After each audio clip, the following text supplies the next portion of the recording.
Oke sobat satu hobi, berjumpa lagi di channel kesayangan kita, Hobi Bonsai Bali. Dan apa kabar Anda hari ini? Mudah-mudahan kita semua selalu dalam keadaan baik dan tidak kurang suatu apapun ya. Dan di video kali ini saya ingin memberikan review singkat ataupun ulasan singkat ya mengenai hasil stek bahan bonsai loa yang saya miliki di rumah. Dan sebenarnya sebelum saya bikin video ini, sebenarnya saya ingin melakukan percobaan ya, dan membuktikan apakah benar bahwa ficus loa itu bisa dibudidayakan atau ditanam dengan cara atau metode stek ya. Dan ternyata setelah saya lakukan dan amati, ternyata bisa ya. Dan ini adalah buktinya. Dan bahan-bahan ini umurnya sudah, atau saya sudah tanam selama 1 bulan lebih. Dan ini sekali lagi menggunakan metode stek ya, karena ini adalah batang loa hasil potongan ya, jadi tidak ada akar sama sekali, dan sudah dipastikan bahwa metode tanamnya adalah stek langsung seperti ini. Nah, nanti coba kita lihat lebih dekat ya, bagaimana keadaan pertumbuhannya dan juga percabangannya.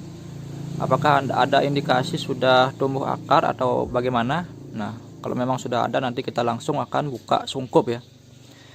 Nah, jadi jangan kemana-mana, simak terus video ini sampai berakhir, dan jangan lupa dukung terus channel ini dengan cara like, share, komen, serta subscribe agar channel ini bisa terus berkembang ke depannya. Salam satu hobi, salam bonsai.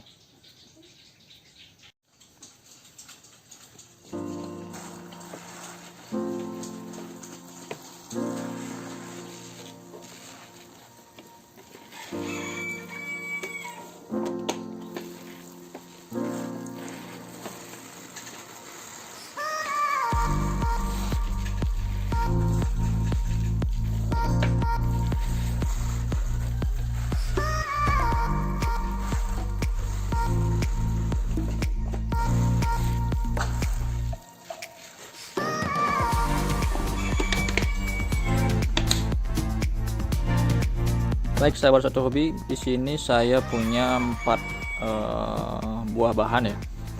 Yang pertama, 2, 3, dan keempat.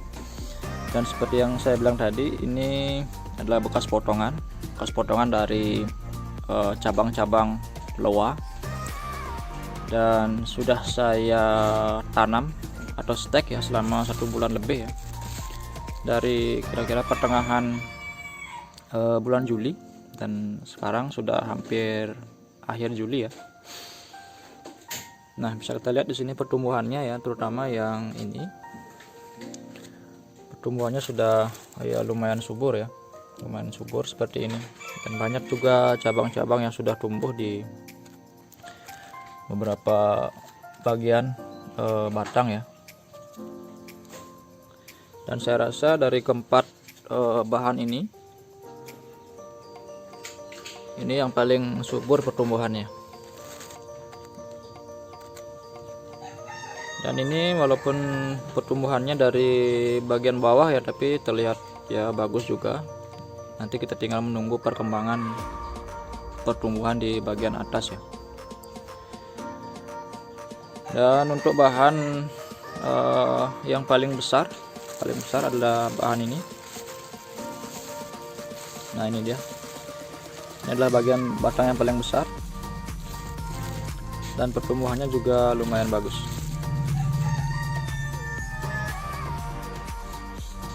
Dan keempat bahan ini saya dapat dari seorang teman ya, yang berbaik hati berbagi dengan saya. Nah, kebetulan pohon loanya ada di seputaran tempat tinggal beliau, jadi saya main ke sana dan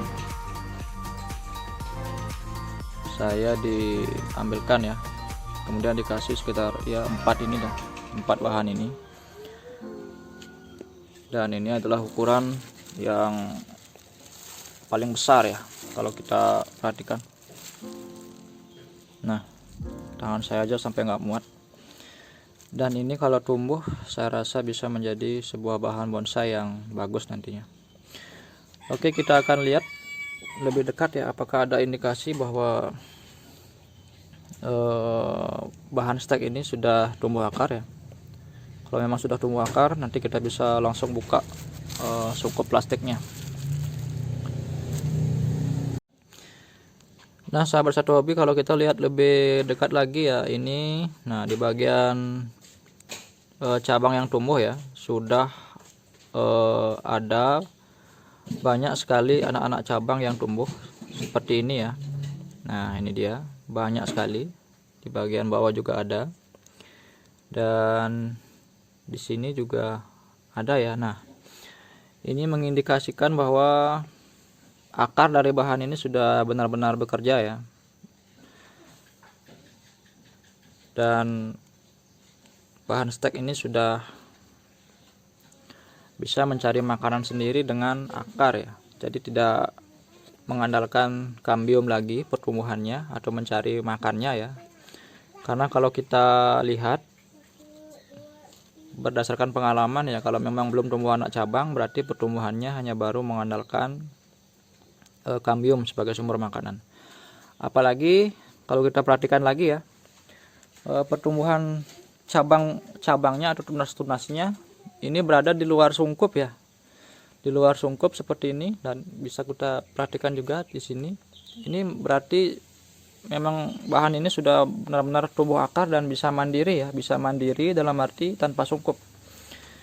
Kalau biasanya kita perhatikan, kalau memang benar belum tumbuh akar, kita sudah buka sungkup pun bahannya akan menjadi atau pertumbuhan tunasnya akan menjadi layu.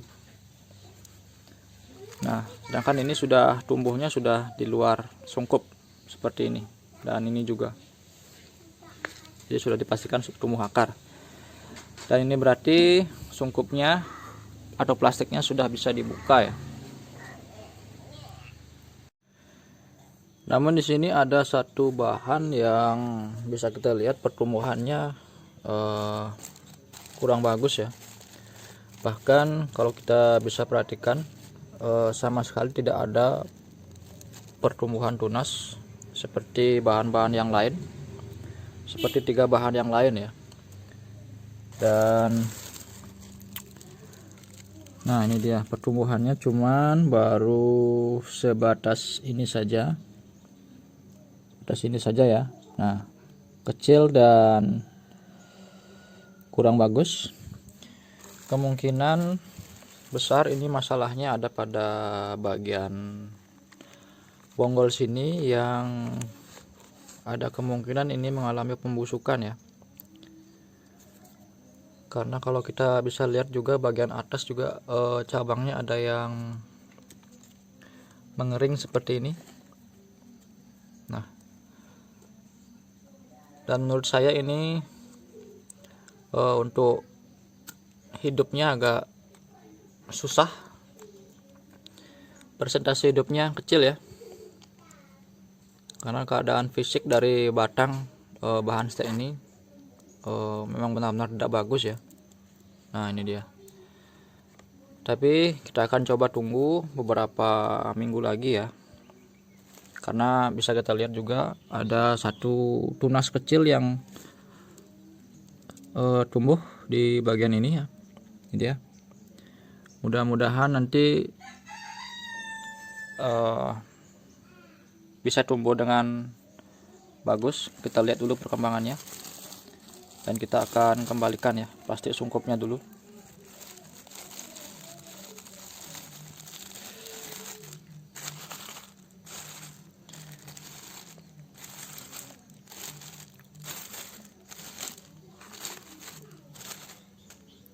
Nah, sudah. Dan untuk 3 bahan ini, 1, 2, dan bahan ketiga, kita akan langsung buka saja sungkupnya hari ini. Itu juga pertumbuhannya sudah bagus, dan indikasi pertumbuhan akarnya juga sudah ada. Jadi kita akan buka saja sungkupnya ya. Oke, langsung saja ya, kita akan buka sungkupnya. Dan kita akan buka plastik sungkup pada bahan yang paling besar dulu. Ini sungkupnya sengaja saya tidak ikat ya. Pada awalnya memang diikat, cuman karena saya lihat pertumbuhannya sudah lumayan bagus dan banyak, jadi saya buka saja talinya agar mempermudah perkembangan tunas-tunas yang tumbuh ya. Nah ini dia, bisa sahabat satu hobi perhatikan. Nah ini dia tumbuhnya, pertumbuhan tunasnya ya. Dan bagi sahabat satu hobi ataupun sahabat bonsai yang masih awam atau belum tahu tentang bahan lua ya, bahan lua ini adalah sama dengan kimeng ya, bangsa ficus juga, jenis ficus juga. Namun di sini untuk jenis daun agak sedikit berbeda ya dengan saudaranya yang lain seperti ficus, kimeng, dan elegan ataupun dolar ya. Karena di sini bentuk daun dari lua seperti ini. Ini adalah bentuk daun yang masih muda ya. Nah, bentuknya memanjang seperti ini, meruncing ya. Seperti itu. Dan di sini juga banyak sekali tumbuh tunas, dan tunas-tunas baru juga ada di sini. Ya, di sini juga cuman ada beberapa yang mengalami pembusukan seperti ini ya, kemungkinan karena pengaruh sungkupnya. Tapi tidak apa, karena ada bagian-bagian tunas lain juga yang tumbuh di bagian sini. Oke, kita akan buka lagi ya yang satunya. Nah ini bukanya tinggal kita angkat saja sedikit karena talinya juga sudah saya lepas sebelumnya. Nah ini dia. Untuk bagian bawah juga lumayan panjang pertumbuhan tunasnya. Dan di sini ada beberapa juga yang masih kecil. Dan kita akan tunggu pertumbuhan selanjutnya ya, perkembangannya seperti apa nanti. Dan di bagian ini juga ada. Dan yang lagi satu ini yang paling banyak ya pertumbuhan tunasnya. Kita akan buka juga, tapi memang agak sulit karena dihalangi oleh tunasnya, tidak bisa kita tarik langsung ya. Jadi terpaksa kita akan robek saja. Kita akan robek plastiknya untuk mempermudah ya, dan nanti tidak mempengaruhi atau membuat tunas-tunas yang tumbuh ini patah kalau kita langsung tarik seperti ini, karena sudah jelas sangat terhalang ya. Ini dia, jadi kita harus robek saja, robek seperti ini biar gampang. Nah ini dia, dan pertumbuhan tunasnya sudah benar-benar banyak ya. Nah ini dia, bisa kita perhatikan ya. Dan anak-anak cabang yang tumbuh juga lumayan banyak. Ini dia, ada di sini, di hampir di setiap bagian tunas yang tumbuh ada anak cabangnya. Ini dia. Dan kita tinggal tunggu perkembangan selanjutnya ya, mungkin beberapa bulan lagi, agar nanti cabang-cabang yang tumbuh bisa lebih besar-besar lagi. Dan setelah itu baru kita proses lagi ya, proses pemilihan cabang dan sebagainya. Dan untuk bahan ini kita biarkan saja dulu disungkup ya, seperti ini. Kita biarkan dulu plastiknya, dan mudah-mudahan nanti ada perubahan lagi dan bahannya tidak mati ya. Dan saya harapkan bisa ada pertumbuhan tunas juga di bagian bawah seperti bahan-bahan yang lainnya. Kita akan coba tunggu beberapa minggu lagi ya, sampai benar-benar kita tahu bagaimana perkembangan selanjutnya. Dan untuk bahan bonsai luar kita harus pastikan asupan airnya setiap hari harus kita perhatikan ya, karena seperti yang kita tahu bahwa pohon tua merupakan tanaman yang sangat suka sekali dengan air, karena mengingat habitatnya yang berada di pinggiran sungai yang berair ya. yang tentunya sudah mendapat asupan air setiap hari, sehingga kita harus benar-benar perhatikan asupan air pada medianya setiap hari. Kalau memang sudah benar-benar kering, kita harus segera siram agar pertumbuhannya bisa bagus dan tunas-tunas yang tumbuh tidak layu ya. Jadi paling tidak 1 hari itu dapat kita siram pada saat musim, terutamanya pada musim kemarau. Kalau musim hujan kita biarkan saja, karena saya rasa hujan bisa memenuhi asupan air pada bahan loa ini. Oke sahabat Satu Hobi, demikianlah ulasan singkat kita ya mengenai bahan stek kita hari ini, yaitu bahan stek dari pohon loa. Dan mudah-mudahan, besar harapan saya sekali lagi, apa yang saya sampaikan di video tadi bisa selalu bermanfaat bagi kita semua. Dan juga tidak lupa saya ingin mengucapkan terima kasih banyak kepada seluruh teman, sahabat, dan saudara yang sudah berkenan mendukung channel ini sampai sejauh ini ya. Terima kasih banyak atas dukungan kalian semua. Dan mudah-mudahan channel ini bisa terus berkembang sesuai dengan harapan kita semua. Oke, terima kasih banyak sudah menyaksikan video saya ini, dan kita akan berjumpa lagi di video saya berikutnya. Salam Satu Hobi, salam bonsai.